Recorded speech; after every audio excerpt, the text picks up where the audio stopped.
विद्यार्थियों, स्वागत है आप सभी का मैथ्स बाय गिर्राज सर के इस यूट्यूब प्लेटफॉर्म पर। कल की क्लास एक टेक्निकल प्रॉब्लम हो गई थी, उस वजह से आधी ही रह गई थी। उसके बाद में आगे के क्वेश्चंस मुझे करवाने थे, तो आज की क्लास में हम उन आगे वाले क्वेश्चंस को करेंगे। आपको घबराने की जरूरत नहीं है। मेरा ये सेटअप थोड़ा नया है, इसको मैं थोड़ा और डेवलप करने जा रहा हूं, तो धीरे धीरे करके ये सारी प्रॉब्लम्स भी है जो खत्म कर दूंगा मैं। तो आपको थोड़ा संयम बना के रखना है। तो जल्दी से आप अपने फ्रेंड्स को इनवाइट कर लीजिए, ज्वाइन करवा लीजिए मैथ्स बाय गिर्राज सर के इस यूट्यूब प्लेटफॉर्म पर, ताकि हम यहाँ पर डेली जिस तरीके से पढ़ते हैं, पढ़ाई करते हैं और अच्छी तरीके से पढ़ाई करते हैं बिना किसी रुकावट के, तो यहाँ पर भी आज की क्लास में हम करेंगे 5.2 के आगे वाले क्वेश्चन। तो आपको याद होगा, आपने कल सीखा था 5.1 के कॉन्सेप्ट को, 5.2 के बेसिक कॉन्सेप्ट को, 5.2 के हाई लेवल के क्वेश्चन आज की क्लास में मैं करवाने वाला हूं। तो स्टार्ट करते हैं 5.2 का क्वेश्चन नंबर 4। तो जल्दी से कमेंट बॉक्स में बता दीजिए क्या आपको वो आगे वाले जो मैंने पीछे क्वेश्चंस करवाए हैं, क्या आपको समझ में आ गए हैं, और आगे वाले क्वेश्चंस की आपने प्रैक्टिस की थी या नहीं की थी।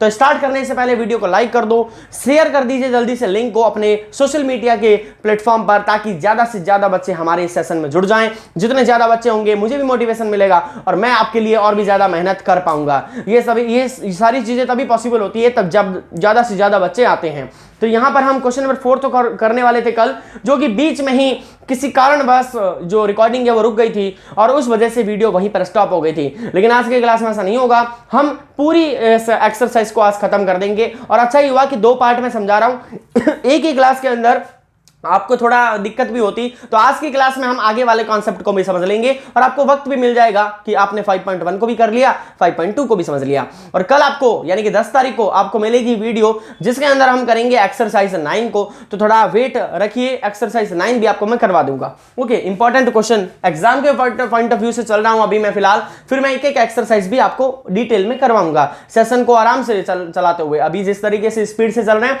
वैसे नहीं चलेंगे। तो एक्सरसाइज 5.2 का चौथा क्वेश्चन बुक के अंदर देखिए और बताइए क्या आपको आता है। उसके अंदर आपको दे रखा है कि A3 मान है उसका 4 और A9 मान है इसका -8, यानी कि आपको A3 दे रखा है तीसरा पद और नम्मा पद यानी 9th टर्म -8, और आपको कहा गया है कि आप निकाल के दिखाइए यहां पर विच टर्म विल बी 0, यानी कि an का मान आपको 0 दे दिया गया है। तो आपसे पूछा है विच टर्म यानी कौन सा पद 0 होगा, यानी n का मान पूछा है। n का मान निकालने के लिए आपके पास में an का फॉर्मूला होता है a plus n minus 1d। तो मुझे एक बात बताइए बच्चों, क्या आपके पास में a है, क्या आपके पास में d है? आपके पास में तो सिर्फ ये है। क्या एक वैल्यू से n निकल जाएगा? ये वाला नहीं निकलेगा, ये और ये होना चाहिए। तो मैंने आपको शुरुआत में भी कहा था ये a और d निकालने के लिए हिंट है। हिंट कहाँ है? यहाँ। ये हमारी समीकरण एक A3 को क्या लिखेंगे? a प्लस 2d बराबर में 4, और A9 को क्या लिखेंगे? a प्लस 8d बराबर में -8। कर दो इन दोनों को माइनस। कैसे? यहाँ माइनस और यहाँ प्लस। भाई यहाँ माइनस क्योंकि प्लस का उल्टा, यहाँ माइनस क्योंकि प्लस का उल्टा, और यहाँ प्लस क्योंकि माइनस का उल्टा। ये कट जाएगा, ये कट जाएगा। तो 2 में से 8 गया, माइनस का 6d, 4 और 8 12। माइनस का मल्टीप्लाई करूंगा तो यहां से माइनस हट के यहां आ जाएगा। तो d बराबर कितना आ गया? माइनस का 12/6। काटेंगे कितना आया? 2। d बराबर कितना आ गया? माइनस का 2। जल्दी से कमेंट बॉक्स में बताओ कितने बच्चों की d का मान -2 आ गया है। कुछ बच्चे ऐसे भी होते हैं जब मैं क्वेश्चन दे देता हूं तो हाथों हाथ ही सॉल्व कर लेते हैं, बहुत अच्छी बात है। अगर ऐसा कर पा रहे हो तो बहुत अच्छी बात है। अच्छा, d का मान हम कहाँ रखें? यहाँ या यहाँ, दोनों जगह रख सकते हैं। क्या निकालने के लिए? a निकालने के लिए। तो a प्लस 2d बराबर 4, और यहां पर जैसे ही आप d का मान इस जगह पर रखोगे, इस जगह पर, तो a कितना आएगा? भाई 2 दूनी 4 माइनस का, तो 4 प्लस 4 बराबर 8। प्लस का 4 कैसे आया? माइनस का इधर आके प्लस का, तो 4 और 4 8। तो a का मान कितना आ गया? 8। अब यहां पर इस वैल्यूज को आप रख दोगे तो फाइनल आंसर आ जाएगा। an का मान कितना है? 0। a का मान कितना है? 8। n अपन को निकालना है, और d का मान कितना है? -2। मैं चाहता हूं आपको, मैं दे रहा हूं 1 मिनट का समय, मैं चाहता हूं कि n की वैल्यू आप मुझे निकाल के दो। जल्दी से निकाल के दिखाइए आप।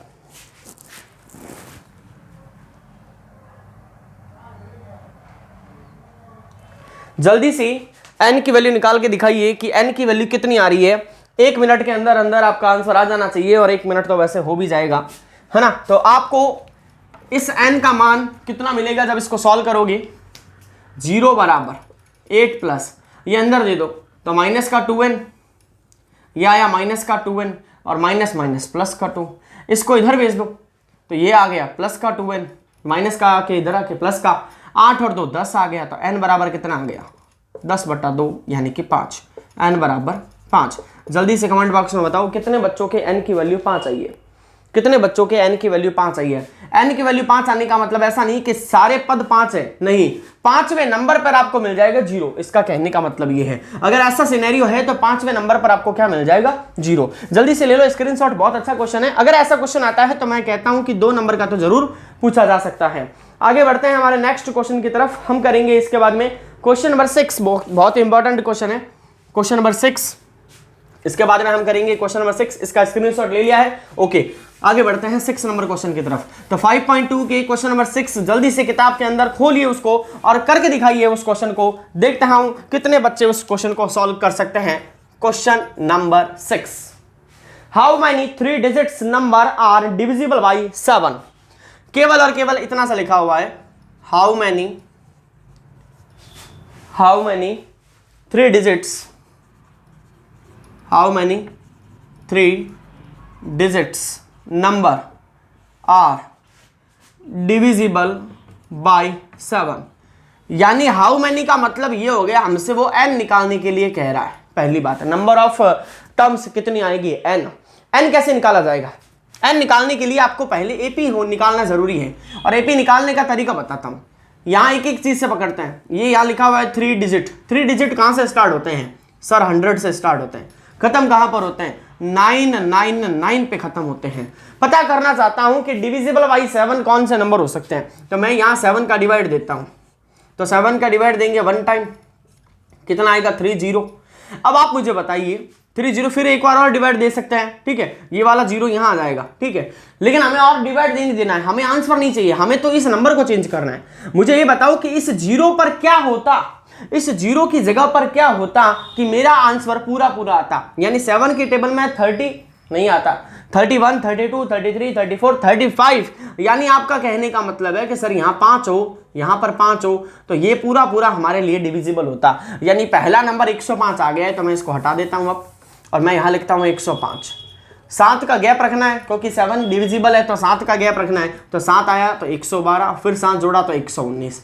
अब लास्ट वाले को कैसे चेक करना है, 999 7 से डिविजिबल, तो 7 लिया तो 2 बचा एक बार, फिर 28 आया 4 टाइम्स, और फिर एक आया 19। अब 19 यानी कि इस 9 की जगह पर यहां पर मैं क्या रखूं कि मेरा डिविजिबल कंप्लीट हो जाए, यानी ये कंप्लीट डिवाइड हो, पूर्णतः विभाजित हो जाए। तो आप कहोगे सर इस 9 की जगह क्या रख दो 4, तो 7 के बारे में 14 आता है, यानी इस 9 की जगह क्या होना चाहिए 4। यानी ये खत्म कहां पर हो रहा है, ये खत्म हो रहा है 994 पर।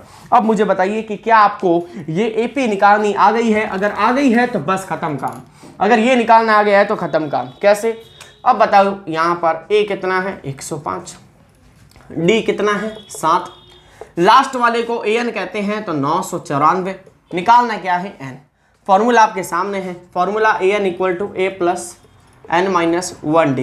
मैं चाहूंगा कि आप मुझे इसका आंसर दो जल्दी से कमेंट बॉक्स के अंदर। अब आपको ही आंसर देने हैं क्योंकि बहुत ही आसान है, ये आपको बनाना मैंने सिखा दिया है। अब आप मुझे आंसर निकाल के दिखाइए, an = a + n-1d। इसको यूज करते हुए, इस फॉर्मूले का उपयोग करते हुए बताइए कि आपके पास में n कितना आएगा। ये क्वेश्चन मैं आपको नहीं करवाऊंगा, मैं चाहूंगा कमेंट बॉक्स में आप आंसर दो, और नहीं आ रहा है समझ में लिख देना, नहीं आ रहा है समझ में, आपको पूरा कंप्लीट इस पूरे चैप्टर को करवाऊंगा, तो उस समय जरूर समझ में आ जाएगा। बने रहना हमारे चैनल के साथ में, चैनल का नाम है मैथ्स बाय गिरिराज सर। और अगर कोई नया आज की क्लास में जुड़ा है, जाकर जल्दी से कर लो चैनल को सब्सक्राइब, ताकि हमारी वीडियोस की नोटिफिकेशन आपको मिलती रहे। और इस क्लास के साथ में जुड़ने के बाद में अगर आपको अच्छा लग रहा है, कमेंट बॉक्स में लिख के बता दीजिए सर हाँ समझ में आ रहा है, सब कुछ समझ में आ रहा है। ये क्लासेस फ्री ऑफ कॉस्ट रहेगी और डेली रहेगी। मैं एक एक चैप्टर के एक एक कॉन्सेप्ट, एक एक फॉर्मूला, एक एक एग्जाम्पल और एक एक क्वेश्चन को करवाने वाला हूं। बस यहां पर बैठे रहो, लगे रहो और पढ़ते रहो। आगे बढ़ते हैं हमारे नेक्स्ट क्वेश्चन की तरफ। देखिए नेक्स्ट क्वेश्चन को करवाने से पहले इसका आंसर आपने दे दिया होगा कमेंट बॉक्स में, आई होप। नहीं भी दिया है तो कर लेना, इसको सॉल्व आसानी से हो जाएगा, ठीक है, क्योंकि ये मैं आपको समझा चुका हूं कि कैसे n निकालते हैं। अगले वाले क्वेश्चन को देखते हैं। अगर आपको ये फॉर्मूला दिया जाए an = a + n-1d, तो ये फॉर्मूला क्या चीज है। ये फॉर्मूला दिखाता है कि हम सीरीज के अंदर ऐसे चल रहे हैं, यानी आगे से पीछे की तरफ। कहने का मतलब है हम फ्रंट से चल रहे हैं, फ्रंट। और अगर आपको बैक से पूछा जाए, उल्टा पूछा जाए, यानी कि पीछे से पूछा जाए, मान लो आपकी क्लास के अंदर बच्चों का रिजल्ट आया, आपसे कोई पूछे कि ऊपर से फर्स्ट रैंक पे कौन है, तो आप ऊपर से बताओगे। लेकिन अगर किसी का जिसका रिजल्ट खराब गया है, तो अगर पूछा जाए कि नीचे से फर्स्ट नंबर पर कौन है, तो बताने में भी अच्छा नहीं लगेगा। तो बस कुछ ऐसा ही क्वेश्चन है। अगर आपको आगे से पूछा जाए तो ये फॉर्मूला है, और पीछे से पूछा जाए तो आपको फॉर्मूला ये यूज करना है, an equal to l minus n minus 1d।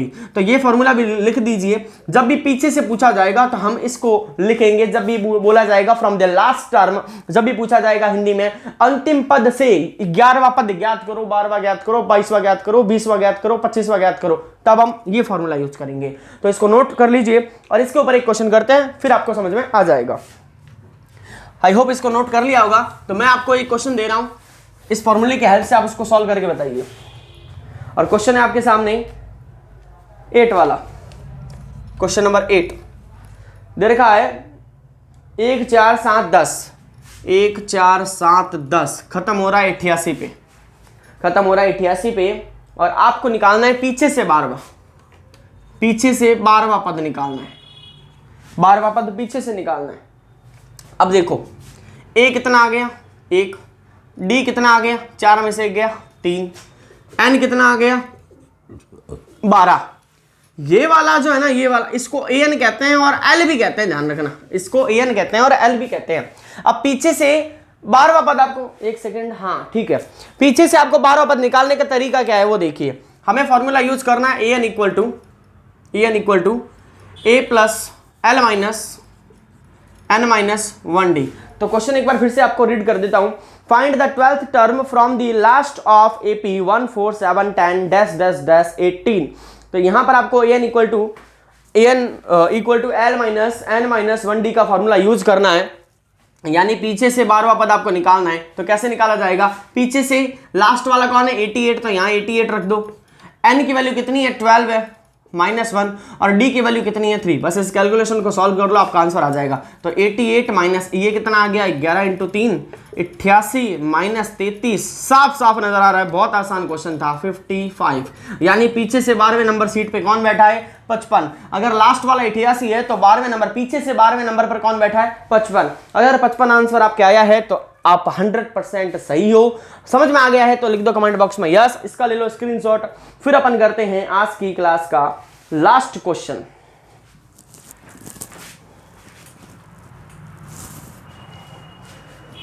आज की क्लास छोटी रहेगी क्योंकि मैंने कल बहुत सारे क्वेश्चंस करवा दिए थे, तो आज की क्लास को लास्ट क्वेश्चन के साथ में खत्म करेंगे।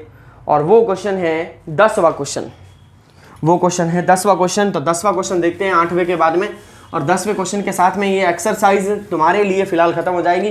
खत्म तो वैसे 5.3 पे होती है, लेकिन तुम्हारे लिए इसलिए खत्म हो जाएगी क्योंकि तुम्हें 5.2 तक ही करना है। 10वां क्वेश्चन क्या कहता है देखिए, 10वां क्वेश्चन कहता है 4 numbers are in AP if sum of numbers is 50। 4 number है तो मैं ऐसे लिखता हूं A1 A2 A3 A4। इसने कहा है इन चारों नंबर का अगर सम कर दिया जाए तो आपको 50 मिलता है। तो मैंने जैसा बोला था पहली लाइन में वैसा लिख दिया है। फिर इसने बोला है larger number is 4 times the smaller number.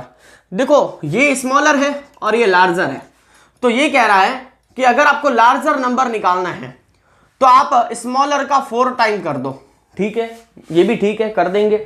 फिर कह रहा है देन फाइंड द नंबर्स, हमें A1 से लेकर A4 तक निकालना है। देखो पहले मैं इस वाली चीज को यूज करता हूं, यहां पर मैं डिवाइड कर देता हूं इसको। A1 को क्या लिखेंगे A, A2 को क्या लिखेंगे A प्लस D, A3 को क्या लिखेंगे A प्लस 2D, और A4 को क्या लिखेंगे A प्लस 3D। बराबर में कितना आएगा बच्चों 50। साथ ही इनको जोड़ देते हैं 1 2 3 4, तो A कितना आ गए 4A, D देखो 3 यहां पर है, 2 यहां पर है, 5 और 1 6 यहां पर है, 6D इक्वल टू 50। अब यहां पर कुछ हो नहीं सकता तो इसको तो यहीं छोड़ देते हैं क्वेश्चन नंबर फर्स्ट बना के। अब ये लेते हैं A4 equal to A1 multiply 4, यानी कि A4 को मैं क्या लिख सकता हूं A4 को मैं क्या लिख सकता हूं A plus 3D equal to A1 multiply 4 यानी कि 4A। भाई A1 मल्टीप्लाई 4 यानी 4A। अब इस 4A के लिए इस A को अगर इधर भेज दूं, इस a को अगर मैं इधर भेज दूं तो 3d बराबर 4a माइनस a, तो 3d इक्वल टू 3a और 3 से 3 कैंसल, तो a बराबर कितना आ गया d। ये आपके आ गए क्वेश्चन नंबर सेकंड। अब बच्चों गौर से देखो, यानी कि जितना a है उतना ही d है। अगर a 5 आया तो d भी कितना आएगा 5। a की जगह पर d रखूं तो d की जगह पर भी a रख सकता हूं, बस ये काम करना है। मैं a की जगह पर d रखने जा रहा हूं, यानी इस समीकरण में समीकरण 1 से समीकरण 2 का मान उठा के रखने जा रहा हूं। तो 4d प्लस 6d, ये कैसे आया भाई? मैंने इस a को इस d के साथ इंटरलिंक कर दिया है, चेंज कर दिया है, इंटरचेंज कर दिया है, तो बराबर में 50। तो 4 और 6 10d बराबर में कितना आएगा 50। तो d बराबर 50/10 यानी कि 5। अगर d 5 है तो a भी कितना होगा 5, और d भी कितना आ गया 5, यानी कि a और d तो आ गया है। अब इसने पूछा है नंबर। अब नंबर के लिए क्या करना है, a1 a2 a3 और a4 लगाना है। a1 तो 5 है ही, a2 का फॉर्मूला होता है a प्लस d, तो 5 और 5 10। a3 का फॉर्मूला a प्लस 2d यानी कि 5 यहाँ पर है 10 यहाँ पर है, तो 15 आ गया 5 का गैप बनाते हुए। और फिर क्या आएगा a प्लस 3d यानी कि 20। तो बस 5 10 15 और 20, 5 10 15 और 20। बहुत ही आसान सा क्वेश्चन है, दिखने में आपको हार्ड लगेगा, बाकी बहुत आसान सा क्वेश्चन है। इस प्रकार से 2 इक्वेशन बना के इनको सॉल्व करेंगे। जल्दी से ले लो इसका स्क्रीनशॉट। और ये हो गया आपके 5.2 एक्सरसाइज खत्म। कल वाली क्लास में अपन करेंगे एक्सरसाइज 9 को, और एक्सरसाइज 9 भी बहुत अच्छी एक्सरसाइज है, उसके मैं इंपॉर्टेंट क्वेश्चन करवाऊंगा। 9 की खास बात इतनी सी है कि उसमें 9.1 ही करनी है, 9.2 नहीं करनी। तो वो सेशन हम एक ही क्लास के अंदर खत्म कर देंगे, उस एक ही सेशन के अंदर उस एक्सरसाइज को खत्म कर देंगे। 9.1 के फॉर्मूलाज आप याद करके आना। आज की क्लास में इतना ही, छोटी क्लास रखी है क्योंकि मैंने कल आपको सब कुछ समझा दिया था, समझ में आ गया था। किसी कारण बस कल की क्लास बीच में कट हो गई थी, आज वाली नहीं हुई है। आप अच्छे से इसको नोट कर लीजिए और इस एक्सरसाइज के बेसिस पे नंबर ज्यादा लेकर आइए। अब घर पर बैठकर जो क्वेश्चंस मैंने छोड़ दिए हैं उनके प्रैक्टिस जरूर करिए। धन्यवाद।